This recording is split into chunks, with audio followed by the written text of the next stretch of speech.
சென்னையில் முந்திரி பருப்பு தொண்டையில் சிக்கி 2 வயது குழந்தை உயிரிழந்த சம்பவம் சோகத்தை ஏற்படுத்தியிருக்கு. முதலுதவி செய்ய முயற்சி செஞ்சோம், பலனளிக்காம மருத்துவமனைக்கு தூக்கி ஓடின பெற்றோர் கண்ணீர் விட்டு கதறின சம்பவம் அரங்கேறியிருக்கு. வாழைப்பழம் பிஸ்கெட் வரிசையில் முந்திரியால் ஒரு சோகம் நடந்திருக்கு. இது போன்ற சம்பவங்களை தடுக்க என்ன செய்யணும்ன்றது பற்றி மருத்துவ வல்லுநரின் செய்முறை விளக்கத்தோடு இணைகிறாரு சிறப்பு செய்தியாளர் ரஞ்சித். வணக்கம் நேயர்களே. குழந்தைகள் விஷயத்தில் நாம் எந்த அளவுக்கு ரொம்பவே ஜாக்கிரதையாக இருக்க வேண்டும் என்பதை மீண்டும் மீண்டும் உணர்த்துகிறது தினமும் நடக்கக்கூடிய துர்மரணங்கள். அந்த வகையில் சென்னையில் மற்றும் ஒரு நெஞ்சை உழுக்கும் சம்பவம் நடந்திருக்கு. முந்திரி பருப்பு தொண்டையில் சிக்கி 2 வயது பெண் குழந்தை உயிரிழந்த சம்பவம் மிக பெரும் ஒரு சோகத்தை ஏற்படுத்தி இருக்கின்றது. பெற்றோரின் கண்முன்னே இந்த விபரீதம் நடந்திருக்கின்றது. என்ன நடந்தது தெரியுமா? சென்னையில் அதாவது எம்ஜிஆர் நகரில் சூளைப்பள்ளம் மாணிக்கவாசகம் தெருவை சேர்ந்த சிவகுமார் அருணா தம்பதியினரோட 2 வயது குழந்தை ஹரிவர்தினிங்க. இந்த குழந்தை தான் முந்திரி பருப்பு சாப்பிடும்போது தொண்டையில் சிக்கி உயிரிழந்தது. இது தொடர்பான காட்சியை நம்ம பார்க்கலாம். இந்த குழந்தைக்கு பெற்றோர் முந்திரி பருப்பை சாப்பிட கொடுத்துருக்குறாங்க. குழந்தை ஆசையாக அதை சாப்பிட்டு கொண்டிருந்த போது அளவுக்கு அதிகமாக வாயில் போட்டதாக சொல்லப்படுது. அப்போது எதிர்பாராத விதமாக ஒரு முந்திரி பருப்பு குழந்தையின் தொண்டையில் சிக்கி கொண்டது. இதனால் குழந்தைக்கு திடீரென ஒரு கடுமையான இருமல் ஏற்பட தொடங்கிச்சு. அதன் பிறகு மூச்சு விட முடியாமல் அந்த குழந்தையானது ரொம்பவே தவிச்சிருக்கு. இதை பார்த்ததும் உடனே பதறி போன பெற்றோர் என்ன பண்றாங்க, இது தவிர கூடவே முகம் நீல நிறமாக மாறியதாகவும் சொல்லப்படுகின்றது. இதனால அதிர்ச்சி அடைந்த பெற்றோர் என்ன பண்றாங்க, உடனடியாக அருகாமையில் இருக்கக்கூடிய ஒரு மருத்துவமனைக்கு கொண்டு போறாங்க. அதுக்கு முன்னாடியே வீட்டில் அவங்களால அந்த தொண்டையில் சிக்கிய முந்திரியை வெளியே எடுப்பதற்காக ஃபர்ஸ்ட் எய்டும் பண்ண ட்ரை பண்ணியிருக்காங்க. ஆனால் பலன் கொடுக்கவில்லை. குழந்தையை தூக்கி கொண்டு பக்கத்தில் இருக்கக்கூடிய ஒரு மருத்துவமனைக்கு ஓடுறாங்க.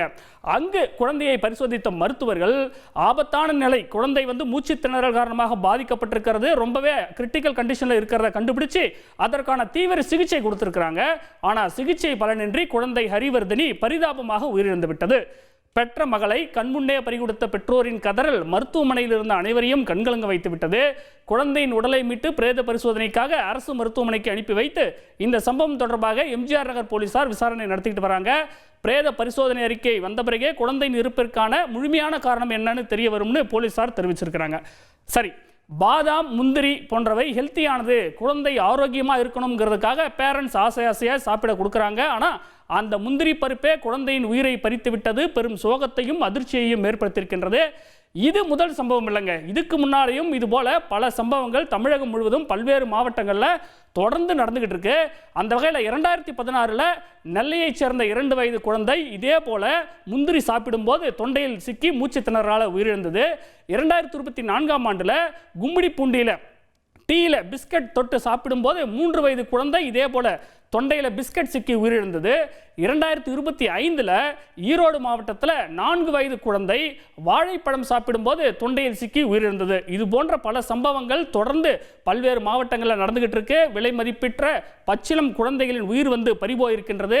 எல்லோர் வீட்லையுமே குழந்தைகள் இருக்காங்க. பாதாம் பிஸ்தா முந்திரின்னு குழந்தை சாப்பிட கொடுக்குறோம். இப்படி ஒவ்வொரு விஷயத்தையும் பார்த்து செய்தாலும் கூட இது போன்ற துயரமான சம்பவங்கள் இன்னும் தொடரத்தான் செய்கின்றது. இந்த நேரத்தில் நம்முடைய சென்னையில் உள்ள பிரபல மருத்துவமனையின் குழந்தைகள் நல சிறப்பு மருத்துவர் வேல்முருகன் நினைக்கிறார். அவர்கிட்ட பேசுவோம். அவசர மற்றும் தீவிர சிகிச்சை நிபுணரும் கூட. சார், முதல்ல குழந்தைகளுக்கு இது போல தொண்டையில் ஏதாவது ஒரு பொருள் சிக்கிடுச்சுன்னா முதல்ல ஃபர்ஸ்ட் எய்டா என்ன பண்ணணும் சார்? சார், கண்டிப்பா குழந்தைய வாந்தி எடுக்கோ அது மாதிரி எதுவும் முயற்சி பண்ணக்கூடாது. நான் இங்க குழந்தையோட ஒரு மாதிரி இது வச்சிருக்கேன். ஸோ குழந்தைய நீங்க உங்களோட தொடையில குழந்தை இப்படி படுக்க வச்சுட்டு உங்களோட கை, இந்த கை குழந்தையோட நெஞ்சில இருக்க மாதிரி இது மாதிரி வச்சுட்டு பின்னாடில இருந்து த்ரஸ்டிங் சொல்லுவாங்க. அது மாதிரி இது மாதிரி ஒரு டேப், இந்த டேப் கொடுக்கறதுனால ஒரு 5 டேப் கொடுக்கறதுனால குழந்தையோட தொண்டையில சிக்கிருக்கிறது ஈஸியா வெளில வரக்கூடிய வாய்ப்புகள் நிறைய இருக்கு.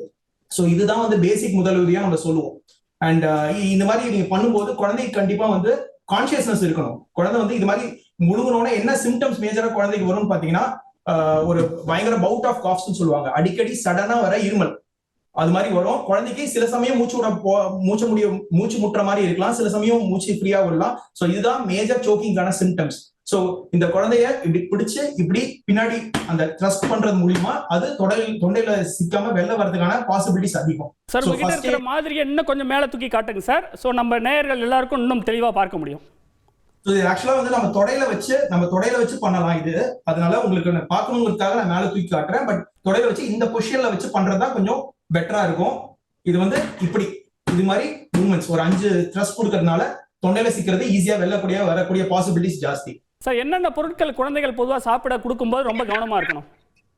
நல்ல கொஸ்டின். இது வந்து மோஸ்ட்லி யாருக்கு நடக்கும்னு பாத்தீங்கன்னா 1 to 2 years 1ல இருந்து 2 வயசுக்குள்ள குழந்தைகளுக்காக நடக்கிறதுக்கான வாய்ப்புகள் தான் அதிகம். மெயினா நட்ஸ்ன்னு சொல்லுவாங்க. மேபி கடலை, பாதாம், முந்திரி இது மாதிரி நட்ஸ் வந்து இந்த குழந்தைங்களுக்கு கொடுக்கும்போது அதை அவங்க வந்து முழுங்கிறதுக்கான பாசிபிலிட்டிஸ் ஜாஸ்தி.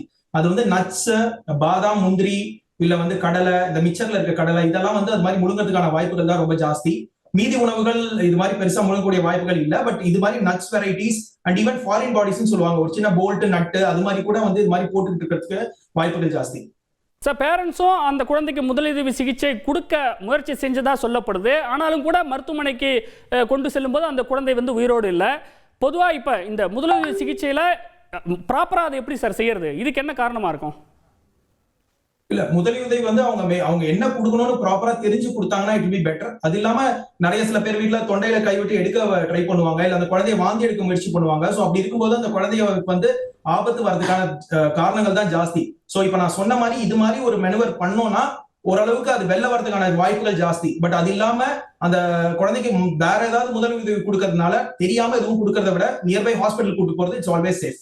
இப்போ இந்த மாதிரி மூச்சு திணறல் ஏற்படும் போது ஒரு கிரிட்டிக்கல் பொசிஷனில் நமக்கு எவ்வளவு நேரம் சார் கிடைக்கும் பொதுவாக டைம் மருத்துவமனைக்கு போகிறதுக்கு? அது மேபி எங்க போய் அந்த அந்த அந்த நட்ஸ் ஆனது எங்க போய் சிக்குதுங்கிறத பொறுத்து. அதனால கொஞ்சம் சீக்கிரமாவே கூட்டு போறது நல்லது. அண்ட் மோரோவர் அந்த குழந்தையோட முகம் வந்து ப்ளூ ஆயிட்டதுங்கிற மாதிரி சொல்றாங்க. ஸோ அது மாதிரி போய் சிக்கும் போது நம்மளுக்கு மூச்சு திணறல் ஆகுறதுனால மூச்சு போய் சரியா கலக்காதனால அந்த நேரத்துல தான் அது வந்து சைனோஸ்ன்னு சொல்லுவாங்க. அதனால அந்த குழந்தை வந்து மூச்சோட திணறதுனால ப்ளூ கலரா மாறிடுவாங்க.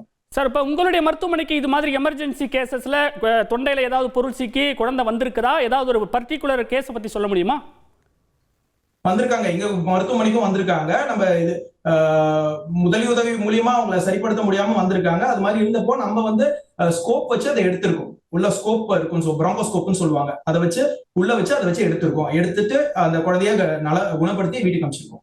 இப்போ இந்த சம்பவத்தில் குழந்தையின் முகம் வந்து நீல நிறத்தில் மாறினதா ஒரு தகவல் இருக்கு சார். அது எதனால நடக்குது? அதுதான் நான் முன்னாடி சொன்ன மாதிரி அது மாதிரி உள்ள போய் அது சிக்கும் போது குழந்தைக்கு மூச்சு விட முடியாது. அது மாதிரி மூச்சு விட முடியாதப்ப அவங்களுக்கு ரத்தத்துல இருக்க ஆக்சிஜன் லெவல்ஸ் கம்மியாகிறதுனால அந்த பாப்பாவோட முகம் ப்ளூ ஆகுது. ஸோ அது ப்ளூ ஆகுறதுனால அதோட தாக்கம் ரொம்ப ஜாஸ்தின்னு அர்த்தம். அப்ப அந்த குழந்தைக்கு கண்டிப்பா கூடிய சீக்கிரத்துல முதலுதவி கொடுக்கறது இல்ல வந்து மருத்துவமனையில கொண்டு போய் சேர்க்கறது ரொம்ப அவசியம். ரைட் சார், இணைப்பில் வந்து உங்களுடைய கருத்துக்களை பகிர்ந்தமைக்கு மிக்க நன்றி சார். சார் இன்னும் ஒரு முறை நீங்க அந்த மேன் குயின் வச்சு எப்படி அந்த முதலுதவி செய்யறது அப்படின்னு நம்ம நேயர்களுக்கு ரொம்ப எளிமையா விளக்கிடுங்க சார்.